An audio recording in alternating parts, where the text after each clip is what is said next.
राजस्थान के एक छोटे से गांव में जन्मा अर्जुन एक किसान का बेटा था। उसका घर मिट्टी का बना हुआ था और खेत ही उनके जीवन का एकमात्र सहारा थे। स्कूल जाने से पहले और लौटने के बाद वह पिता के साथ खेतों में काम करता। गर्मी हो या सर्दी, खेत और पढ़ाई यही उसकी दुनिया थी।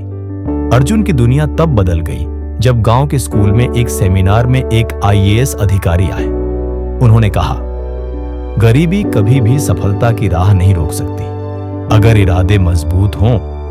उन शब्दों ने अर्जुन के दिल को छू लिया। उसी दिन से उसने ठान लिया, मैं भी कुछ बड़ा करूंगा, गांव के नाम को रोशन करूंगा। लेकिन रास्ता आसान नहीं था। घर की माली हालत खराब थी। कई बार मां कहती, बेटा खेत संभाल लो, पढ़ाई का खर्चा नहीं उठा सकते। पड़ोसी भी मजाक उड़ाते, किसान का बेटा अफसर बनेगा, सपने देखना छोड़ दे। पर अर्जुन ने हार नहीं मानी। किताबें उधार लेकर टॉर्च की रोशनी में रात रात भर पढ़ाई करता रहा।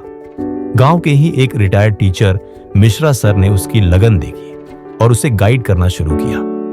उन्होंने कहा, अर्जुन, जिंदगी एक युद्ध है, यहां हिम्मत वाले ही जीतते हैं। वह अर्जुन को शहर के कोचिंग सेंटर की तैयारी के लिए दिशा देने लगे। 12वीं पास करने के बाद अर्जुन ने दिल्ली की एक कोचिंग के लिए स्कॉलरशिप एग्जाम दिया। उसमें सफलता मिली और वो दिल्ली आ गया। यहां की चकाचौंध भरी जिंदगी उसके लिए नई थी। कमरे का किराया, खाने का खर्च, सब कुछ एक चुनौती था। लेकिन वह हर दिन अपनी मंजिल के और करीब बढ़ रहा था। दिल्ली में उसे कई बार भूखा सोना पड़ा।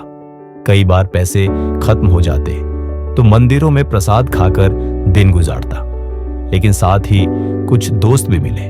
रीना, जो लाइब्रेरी में पढ़ाई करती थी, और सुमित, जो खुद भी एक सरकारी परीक्षा की तैयारी कर रहा था। इन्हीं दोस्तों की मदद और मोटिवेशन से अर्जुन ने खुद को संभाले रखा। पहली बार जब अर्जुन ने यूपीएससी का पेपर दिया, वो क्लियर नहीं हुआ। दिल टूटा। कुछ देर के लिए लगा जैसे सब खत्म हो गया। गांव वालों की बातें याद आई। बोलते थे ना, ये तेरे बस का नहीं। पर उसी रात उसने अपनी मां की एक चिट्ठी पढ़ी, बेटा हार मत मानना, तू ही हमारा सपना है। दूसरे अटेम्प्ट में अर्जुन ने खुद को पूरी तरह बदल दिया। हर दिन 12 से 14 घंटे पढ़ाई, बिना किसी शिकायत के। डिस्ट्रैक्शन से दूरी, सोशल मीडिया से ब्रेक और एक सख्त रूटीन। यह उसका सबसे कठिन युद्ध था, न केवल विषयों से बल्कि खुद से।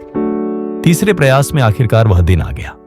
रिजल्ट के दिन कंप्यूटर स्क्रीन पर उसका नाम देख उसकी आंखों में आंसू थे। Arjun Singh, IAS, all India, rank 47। पूरा गांव गर्व से झूम उठा। जो लोग कभी उसका मजाक उड़ाते थे, वही अब मिठाइयां बांट रहे थे। अर्जुन अब अफसर बन चुका था, लेकिन उसने शहर में ही रुकने के बजाय गांव लौटने का फैसला किया। उसका मानना था, जिस मिट्टी ने मुझे सपने दिखाए, अब उस मिट्टी को संवारने की बारी मेरी है। गांव में उसने स्कूलों की हालत सुधारी, किसानों को नई तकनीकें सिखाई और युवा छात्रों को गाइड करने की व्यवस्था की। अर्जुन अब सिर्फ एक अफसर नहीं, एक प्रेरणा बन चुका था। अर्जुन की कहानी अब स्कूलों में सुनाई जाती है।